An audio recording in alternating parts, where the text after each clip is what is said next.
दोस्तों, अब भारत फिर से तेजी से विकास की ओर बढ़ने के लिए तैयार है और इसी बढ़ते हुए विकास में ये 10 प्रोजेक्ट पूरी तरह भारत को बदल कर रख देंगे। नमस्कार दोस्तों, स्वागत है आपका एजी के टॉप 10 के एक और इन्फॉर्मेटिव वीडियो में। दोस्तों, आज इस वीडियो में भारत के 10 ऐसे प्रोजेक्ट्स के बारे में जानेंगे जिनके पूरा हो जाने के बाद एक भारतीय तो अपने आप पे गर्व महसूस करेगा ही, साथ ही अंतर्राष्ट्रीय स्तर पे भी भारत के टूरिज्म को बढ़ावा मिलेगा, जिससे आने वाले समय में भारत की अर्थव्यवस्था और मजबूत होगी। दोस्तों, ये वीडियो बहुत ही इन्फॉर्मेटिव और अमेजिंग होने वाली है, इसलिए अभी से वीडियो को लाइक करके नए व्यूअर्स चैनल को सब्सक्राइब जरूर कर ले। तो आइए वीडियो शुरू करते हैं। Number 10, Noida international airport. किसी भी देश को अंतर्राष्ट्रीय स्तर पर जोड़ने के लिए किसी भी देश में एयरपोर्ट होना बहुत जरूरी होता है। वैसे भारत के पास कई एयरपोर्ट है, पर फिर भी भारत की आबादी के अनुसार और बड़े फ्लाइट लैंडिंग एयरपोर्ट सिर्फ भारत में 1 या 2 है, जिसमें IGI अभी भारत का सबसे बड़ा एयरपोर्ट है, जिसके पास सिर्फ 3 रनवे अवेलेबल है, जिसके कारण कभी कभी कई फ्लाइट्स को डिले भी करना पड़ता है। हालांकि इसे देखते हुए 2001 में उत्तर प्रदेश के चीफ मिनिस्टर श्री राजनाथ सिंह ने नोएडा इंटरनेशनल एयरपोर्ट बनाने की घोषणा भी की थी, पर फंडिंग के कमी के कारण ये प्रोजेक्ट पूरी तरह बंद हो गया था। पर 2018 में इसे दोबारा रीओपन करके इस पर काम शुरू हो गया है, जिसके शुरू होने का डेडलाइन 2024 रखा गया है। और इस एयरपोर्ट के पूरे निर्माण की जिम्मेदारी Yamuna international airport private limited और ज़ूरिक एयरपोर्ट इंटरनेशनल, जो कि स्विट्जरलैंड की कंपनी है, उन्हें दिया गया है। और नोएडा एयरपोर्ट के 6 रनवे तैयार हो जाने के बाद ये एयरपोर्ट एशिया का सबसे बड़ा और दुनिया के सबसे बड़े एयरपोर्ट में से एक होने का खिताब भी हासिल कर लेगा, जो कि 7200 एकड़ में फैला 6 रनवे वाला तीसरा सबसे बड़ा एयरपोर्ट कहलाएगा दुनिया में रनवे के नजरिए से। और इसमें हर साल 5 मिलियन पैसेंजर को हैंडल करने की क्षमता होगी, जिसके लिए 1 लाइक तो बनता है। Number 9, E highway in India. जिस तरीके से आज भारत में पेट्रोल और डीजल के रेट लगातार बढ़ रहे हैं, वो दुनिया के 10 सबसे महंगे पेट्रोल बेचने वाले देशों में आज शामिल हो गया है। वैसे अगर आप जानना चाहते हैं कि वो कौन से 10 ऐसे देश हैं जहां आज सबसे महंगे पेट्रोल मिलते हैं, तो वीडियो का लिंक डिस्क्रिप्शन में मौजूद है। दरअसल महंगे पेट्रोल और डीजल होने के कारण भारत में ट्रांसपोर्टेशन आने वाले समय में और महंगा होगा, जिससे हर चीज उम्मीद से 4 गुना ज्यादा महंगी हो जाएगी, जिसको देखते हुए भारत सरकार ने लॉजिस्टिक को कम करने के लिए ई हाईवे बनाने का प्लान किया है, जिससे लॉजिस्टिक की लागत में 70% तक की कमी आएगी। और भारत में पहला ई हाईवे दिल्ली से मुंबई के बीच बनाया जा रहा है, जिसका पहला पार्ट 2022 तक पूरी तरह बन के तैयार होने की संभावना है। और इस हाईवे के लिए भारत सरकार ने एक स्वीडिश कंपनी से हाथ मिलाया है। और जब ये हाईवे बन के तैयार हो जाएगा, इस हाईवे पे चाहे वो बस हो या ट्रक, यहाँ 120 किलोमीटर प्रति घंटे की रफ्तार से इस रोड पे दौड़ पाएगा। हालांकि अन्य इलेक्ट्रिक वाहनों के लिए बैटरी रिचार्ज के लिए अलग अलग लेन भी बनाया जाएगा, जिससे आने वाले समय में भारत में पेट्रोल और डीजल की खपत में काफी कमी देखने को मिल सकती है। नंबर 8, कच्ची दरगाह बीदापुर ब्रिज। ये ब्रिज आने वाले समय में बिहार की शान कहलाएगी, क्योंकि ये ब्रिज बन जाने के बाद भारत का दूसरा सबसे बड़ा वाटर ब्रिज कहलाएगा, जो कि 9.76 किलोमीटर लंबा होगा। वैसे मौजूदा समय में असम के लोहित नदी के ऊपर भूपेन हजारिका सेतु 9.150 किलोमीटर के साथ सबसे लंबा ब्रिज है भारत का। दरअसल इस ब्रिज की शुरुआत अगस्त 2015 में किया गया था, जिसके पूरा हो जाने का अनुमान नवंबर 2022 तक बताया जा रहा है। वैसे इस ब्रिज का शुरू होना बिहार के लिए बहुत जरूरी समझा जा रहा है, क्योंकि ये ब्रिज पटना के कच्ची दरगाह से हाजीपुर के बीदापुर को पूरी तरह गंगा नदी के ऊपर से कनेक्ट करेगा, जिसके टोटल रोड को मिलाकर कुल कंस्ट्रक्शन 13.47 किलोमीटर का होगा। और इसके बन जाने के बाद महात्मा गांधी सेतु का लोड लगभग आधा हो जाएगा, जिसकी मौजूदा समय में हालत बहुत ही खराब है और हर दिन वहाँ गाड़ियों का लंबा जाम लग जाता है। वैसे जो बिहार से हैं वो कमेंट करके जरूर बताइएगा कि क्या ये सच है कि महात्मा गांधी सेतु में 6 से 8 घंटे तक का ट्रैफिक जाम लगता है। दरअसल इस ब्रिज को दुनिया की 2 बेहतरीन कंपनियां बना रही है, L&T कंस्ट्रक्शन और दाइवो ENC, जिसको बनाने की कुल लागत 3115 करोड़ बताई गई है। Number 7, redevelopment of central Vista. इस प्रोजेक्ट के अंदर भारत के कई ऐसे प्रोजेक्ट हैं जिसे रीडेवलप किया जा रहा है, जिसमें एक मौजूदा समय का भारत का संसद भवन भी है, जिसे 1927 में ब्रिटिश शासन में एडविन लुटियंस और हार्बर्ट बेकर द्वारा बनाया गया था, जिसकी सीटिंग कैपेसिटी 790 लोगों की थी। और अब जो संसद भवन बनने जा रहा है वो 1272 सीटिंग कैपेसिटी के साथ होगा, जिसके 888 सीट लोकसभा की और 384 सीट राज्यसभा के लिए रिजर्व रखा गया है, जिसमें कुल 4 फ्लोर होगा और इसकी नींव 10 दिसंबर 2020 को दे दी गई है और उम्मीद जताया जा रहा है कि अक्टूबर 2022 तक ये पूरी तरह बनकर तैयार हो जाएगा, जो कि 1.5 एकड़ में फैला होगा, जिसकी कुल लागत 862 करोड़ की है, जिसके पूरे कंस्ट्रक्शन की जिम्मेदारी टाटा प्रोजेक्ट्स लिमिटेड के पास है और बिमल पटेल द्वारा आर्किटेक्ट किया गया है। वैसे इस प्रोजेक्ट के अंदर कई और बड़े निर्माण हैं, जिसमें central Vista Avenue Rajpath, common central secretariat, central conference centre और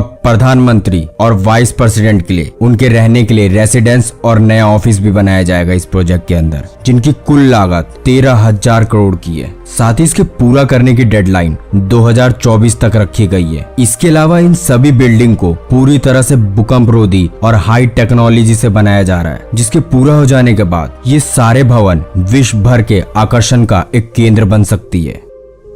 number 6, Indian river interlinking projects. आज भारत में कई राज्य ऐसे हैं जिन्हें हर साल बाढ़ का सामना करना पड़ता है, तो कई राज्य ऐसे हैं जहां पीने का पानी या ठीक से सिंचाई तक का पानी उस राज्य को पूर्ति तक नहीं हो पाता है, जिसको देखते हुए 1999 में श्री अटल बिहारी, जो उस वक्त के प्राइम मिनिस्टर थे, इस योजना को पुनर्जीवित किया और इसको भारत में शुरू करने का आदेश दिया था। पर सरकार बदलते ही इस प्रोजेक्ट पर पूरी रोक लग गई और अब लगभग 20 साल बाद इसे दोबारा शुरू किया गया। और हाल ही में कुछ समय पहले गोदावरी और कृष्णा नदी को लिंक करने में वाटर रिसोर्स मैनेजमेंट सफल रही है। साथ ही इसके अलावा कई और नदियों को जोड़ने का प्लान भी है, जैसे यमुना और साबरमती को राजस्थान से जोड़ने का प्लान है, कोसी को घाघरा से, बूढ़ी गंडक और गंडक को गंगा से। साथ ही इसके अलावा इन सभी नदियों और प्रायद्वीपों को भी जोड़ा जाएगा, जिससे जिस राज्य में पानी की कमी है वहाँ पानी की पूर्ति हो पाए और जो राज्य बाढ़ झेलते हैं हर साल, उन्हें बाढ़ जैसी समस्या आने वाले समय में ना देखनी पड़े। जिसमें 6 इंटरलिंक बिहार से, 20 महाराष्ट्र से, 1 गुजरात से, 3 उड़ीसा से, 2 राजस्थान में, 3 झारखंड में और 1 इंटरलिंकिंग प्रोजेक्ट तमिलनाडु में निर्धारित किया गया है।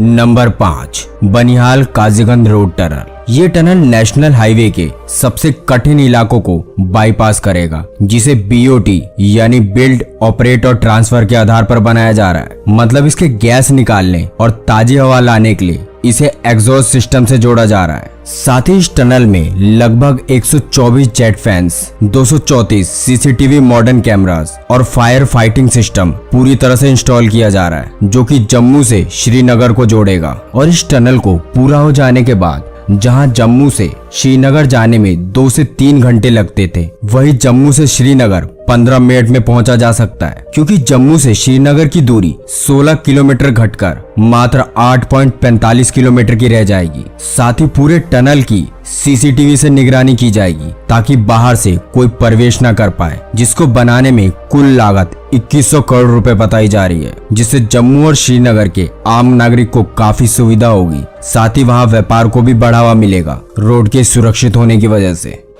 Number 4, electric vehicle industry in India. आज भारत समेत कई बड़े देशों में जिस तरीके से पेट्रोल और डीजल की कीमत लगातार बढ़ रही है, उस हिसाब से आने वाले समय में गाड़ी चलाना काफी मुश्किल हो जाएगा आम लोगों के लिए। हालांकि पेट्रोल की कीमत लगातार बढ़ाना सरकार की एक चाल भी हो सकती है, जिससे आम नागरिक पेट्रोल से बचने के लिए इलेक्ट्रिक व्हीकल खरीदे, क्योंकि केंद्र सरकार ने दुनिया की कई बड़ी कार मैन्युफैक्चरिंग और 2 व्हीलर इलेक्ट्रिक मैन्युफैक्चरिंग के लिए बड़े बड़े उत्पादक करने वालों से हाथ भी मिलाया है। साथ ही कई बड़ी एजेंसियों का दावा है कि भारत आने वाले समय में इलेक्ट्रिक व्हीकल का दुनिया का जेंट प्रोड्यूसर बनेगा, जिसके लिए केंद्र सरकार ने 1.4 बिलियन डॉलर तक का सब्सिडी की पेशकश भी की है, जिसमें दिल्ली, तमिलनाडु, कर्नाटक, महाराष्ट्र और उत्तराखंड राज्य की सरकार ने इन प्रोजेक्ट्स पे काम भी शुरू कर दिया है। हालांकि सबसे पहले कॉमर्शियल और 2 व्हीलर पर ध्यान दिया जा रहा है। वैसे अगर आप चाहते हैं कि हम इलेक्ट्रिक व्हीकल के फायदे और नुकसान के बारे में आपको विस्तार से बताएं, तो आप हमें कमेंट बॉक्स में अपनी राय दे सकते हैं। वैसे CEW यानी सेंट्रल ऑफ एनर्जी फाइनेंस के मुताबिक एक अनुमान है कि साल 2030 तक 206 बिलियन US$ का मार्केट शेयर इलेक्ट्रिक व्हीकल वाला बाजार बन सकता है Bharat.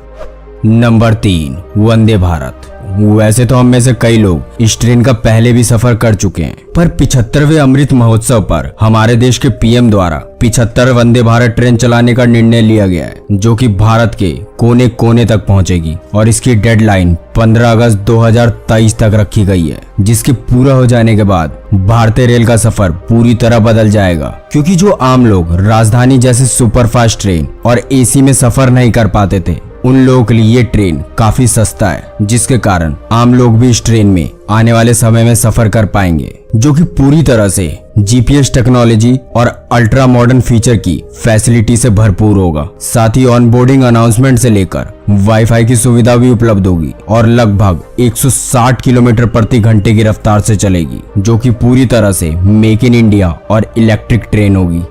Number 2, metro city in India. जिस तरह से आज हर बड़े शहर में ट्रैफिक इतनी तेजी से बढ़ रहा है, वो एक बहुत गंभीर समस्या बन गई है। उसी ट्रैफिक को कम करने और ईंधन बचाने, साथ ही अपने इन्वायरमेंट को एयर पोल्यूशन से हो रहे नुकसान के कारण जिस तेजी से हर चीज को आने वाले समय में इलेक्ट्रिक वाहनों में बदलने का पूरा प्लान है, उसी प्लान का एक हिस्सा ये भी है। क्योंकि आज भारत में कई ऐसे शहर हैं जहां लोग काफी जल्दबाजी में होते हैं, जिसके कारण काफी रोड एक्सीडेंट भी हो रहे हैं और कई आंकड़ों के अनुसार भारत में लगभग 415 लोगों की जान हर रोज रोड एक्सीडेंट में चली जाती है। जिसको देखते हुए केंद्र सरकार ने हर बड़े शहर में मेट्रो लाइन की हरी झंडी दे दी है। वैसे 18 शहरों में तो पहले से ही मंजूरी थी, जिसमें से 13 शहरों में आज मेट्रो दौड़ भी रही है। पर हाल ही में PM नरेंद्र मोदी ने 2025 तक कुल 25 भारतीय शहरों में मेट्रो सर्विस का बजट पास कर दिया है, जिसमें आगरा, मेरठ, कानपुर, अहमदाबाद, कोची, पुणे और पटना समेत कई अन्य शहर भी शामिल हैं, जहां नई मेट्रो लाइन बिछाई जाएगी, जिससे बड़े शहरों का ट्रैफिक कम हो जाएगा और इसके पूरा करने का डेडलाइन सरकार द्वारा अगस्त 2025 तक रखा गया है। Number 1, skyway project. वैसे तो ये प्रोजेक्ट अभी भारत के एक सपना पूरे होने जैसा है। दरअसल इस प्रोजेक्ट को स्काईवे ग्रुप द्वारा भारत में पूरा किया जा रहा है, जो कि जर्मनी की एक कंपनी है, जिसमें भारत ने 5800 करोड़ रुपए का निवेश किया है। जिसके पहले फेज की शुरुआत धोनी के शहर रांची से होगी, जो कि 16 किलोमीटर का नेटवर्क होगा और रांची से जमशेदपुर 125 किलोमीटर के टोटल नेटवर्क पर इसका निर्माण किया जाएगा, जो कि 40 से लेके 500 किलोमीटर प्रति घंटे की रफ्तार से चलेगी। वैसे इस प्रोजेक्ट को ऐसी टेक्नोलॉजी से बनाया जा रहा है जिससे इस पे चलने वाली कोई भी ट्रेन कभी डिरेल नहीं हो सकती। हालांकि सबसे हैरान करने वाली बात यह है कि इस प्रोजेक्ट के तहत एक ही लाइन पर ऊपर होगी पैसेंजर ट्रेन और नीचे होगी कार्गो। हालांकि अभी इसकी कोई फाइनल डेडलाइन सामने नहीं आई है, पर हम तो इस टेक्नोलॉजी को भारत में जल्दी से जल्दी देखना चाहते हैं। वैसे दोस्तों, आपकी क्या राय है इन प्रोजेक्ट्स को लेकर? आप हमें कमेंट करके जरूर बताइएगा। तो फिलहाल के लिए बस, वीडियो अच्छी लगी तो वीडियो को लाइक करके चैनल को सब्सक्राइब जरूर कर लें। फिर मिलते हैं एक और इन्फॉर्मेटिव वीडियो के साथ। तब तक के लिए जय हिंद, जय भारत।